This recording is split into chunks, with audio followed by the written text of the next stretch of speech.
Now, what does love your enemy mean? Because we are told to love our enemies. We are told to love, and we are told to love our neighbor as ourselves, and we are told to love our enemy. So, what does it mean to love your enemy? Because for many people, it is a statement that does not make sense, and it is a statement that is hard to understand because you have an enemy and you are told to love them. How can you love your enemy? Now, we must understand what is meant by love and what is meant by enemy. So, who is an enemy?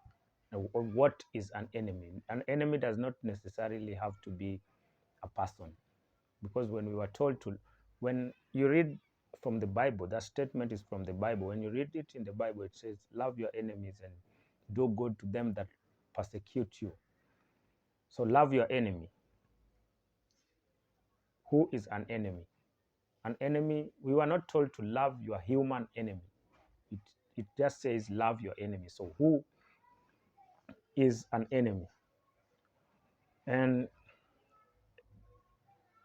according to the traditional way of taking an enemy, enemies are considered to be people. We say people. When we think of enemies, we only think of people. But people are not really our enemies. Okay? So enemy is not people. It is not limited to people, because when we hear the word enemy, we only think it means people. And also the word love, people do not know what love really means, because people associate love with emotions towards someone or something, towards these people that are close to them, their families, their husbands and wives and boyfriends and girlfriends and children.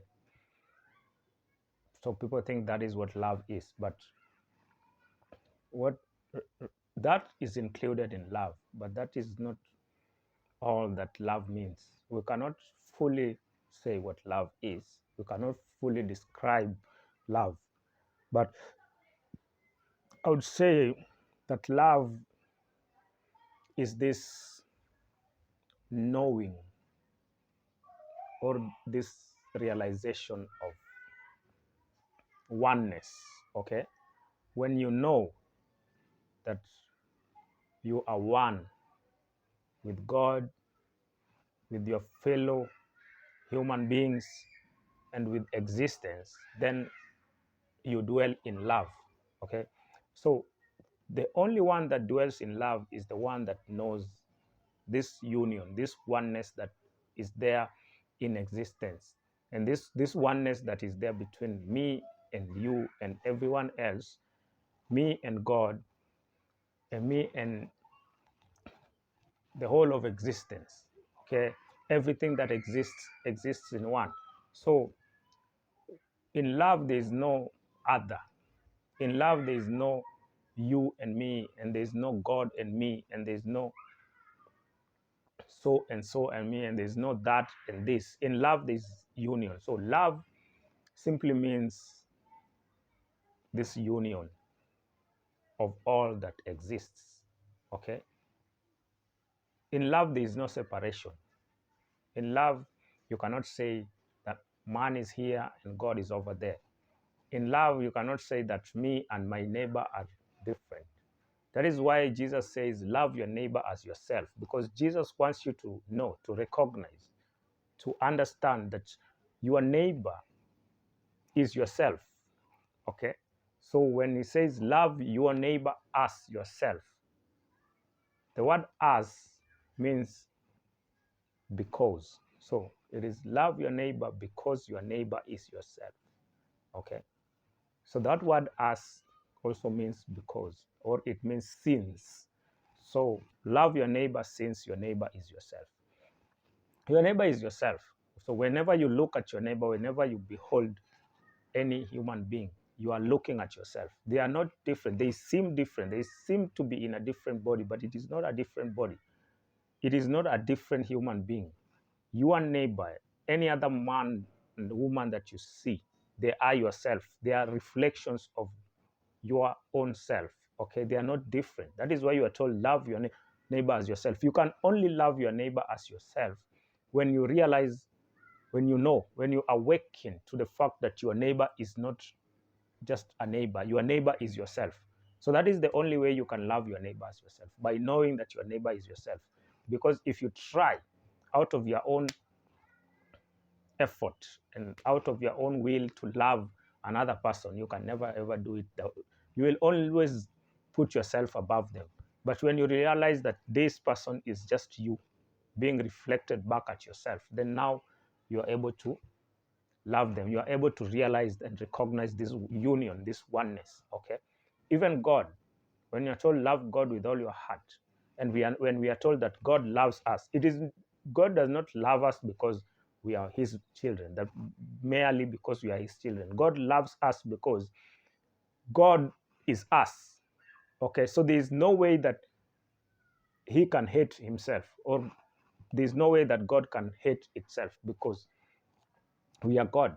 God knows that we are God. We are him. So when I realize that I am my neighbor, I cannot hate my neighbor, because now I do not hate myself. Okay. So I do not want to hate them, because by hating them, I'm hating myself. By doing wrong to them, I'm doing wrong to myself. Okay. So let's go back to the statement, love your enemy. And we have seen that love means this recognition, this knowledge of oneness with all things. Okay. This oneness with God, this oneness with nature, this oneness with existence, this oneness with other people. I have known that there is no neighbor. My neighbor is simply myself being reflected back at me. Okay. And I have known that there is no God out there. God is myself. Okay. And when God loves me, it is because God is me. It is not because God is standing at a distance and then God is loving me from a distance. No. God is one with me. So love is this oneness, this knowledge of oneness. One can only love another when one knows that he or she is one with the other.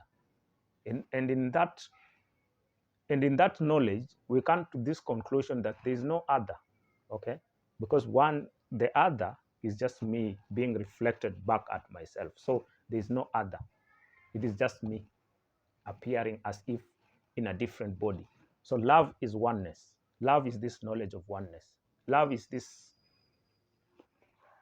divine union, this knowledge that I am one. I am not split into two. So when I know that love is oneness and I'm told to love my enemy, then I come to the conclusion that there is no enemy. Okay? There is no enemy. So what is an enemy? An enemy is anything that we have perceived to be different from us, to be apart from us. And this enemy, we always think that it is fighting us and doing something against us. Okay, so enemy in our mind is this thing, or this person, or this being, or whatever it is that you think is your enemy, that always seems to be against me. Okay, it seems to be against me. That is what I think in my mind, that this being or this person or this entity is against me, and therefore I do not love it. I do not love it. I have not considered it, or I do not consider it as a part of myself. So anything that I have made into an enemy is the thing that I have removed from myself, and I think it is different and apart from who I am.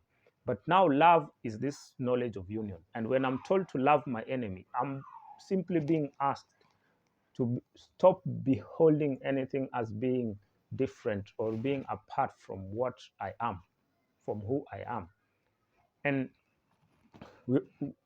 it says, love your enemy. I think it is only calling to us to stop seeing anything as being against us. I should stop looking and beholding at anything as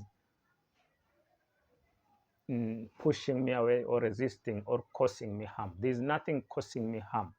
The only thing that is causing me harm is my thoughts. Now I have created this enemy. And this thing that I have created, that I have called and I've perceived as an enemy, is causing me harm. Eventually, it is only my illusion that is harming me, that is fighting against me. But illusions are not real. So we are being called upon to reconcile ourselves with these illusions. Okay. Now, with this illusion that I have formed, I'm being called to reconcile myself with it, and then only look at it as being a part of me. And now anything that is a part of me, that anything that is me, does not fight against me. So love your enemy means do not see anything as out there fighting me, but I should reconcile myself with all that there is, and then realize that I am one with the all. And by knowing that I am one with the all, I am coming to the realization that there is nothing that is fighting me. There is nothing that is working against me. There is nothing that is preventing me and standing in my way. All things are working for me. Okay. And I think that is why Paul said that eventually I will realize that all things work together for my own good, for my own benefit, because I dwell in love. Okay. And when I dwell in love, I realize that I am one with the all. And in this place of love, in this atmosphere, in this consciousness of love, there's nothing fighting against me. All things are working for me. Okay? All things, nothing is fighting against me. So there is no enemy. We have this entity we call the devil. This one that we think is an entity. It is not even an entity. This devil, we have made it into an enemy. And we think it is always fighting and doing something against us and preventing us from going to heaven and experiencing heaven. The devil is merely an illusion that we have formed in our own mind, and we have made it into an enemy. And there's nothing else in existence. There's only this divine, this glorious, this awesome oneness that exists. Okay? And in this awesome oneness, even the devil, even the demons, even God are brought into oneness. And in this oneness, there's no enmity. In this oneness, there's no war, there's no fighting, there's no division, there's no separation. There is only continuous bliss. Okay, so love your enemy. And that statement is just calling you to realize that there is no enemy. There is no other. Because the other, the ones that seems to be other, is just me being reflected back at myself. Even the devil is me being reflected back myself, because it is a creation. It is just my own projection. I should bring it closer to me and then reconcile myself with it.